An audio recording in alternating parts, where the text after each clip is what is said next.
வரிசையில் அடுத்து வரும் படத்தை கண்டுபிடிக்க. முதல் 2 படங்களை பாருங்க. இந்த படத்தை 180 டிகிரி சுழற்றுறோம். சின்ன உருவம் பெரியதாகவும் பெரிய உருவம் சின்னதாகவும் மாறுது. ஆரோ மார்க் வெளிப்புறம் நோக்கியதா இருந்ததுன்னா உள்புறம் நோக்கியதா மாறுது. இதுதான் லாஜிக்.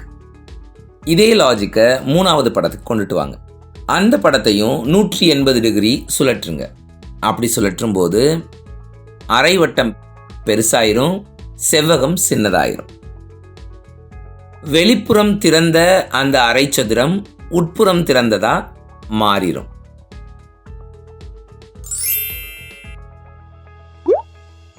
ஸோ இது மாதிரி படம் எங்க இருக்குன்னு பாருங்க. ஆப்ஷன் ஏல இருக்கு. டிக் பண்ணிக்கலாமா?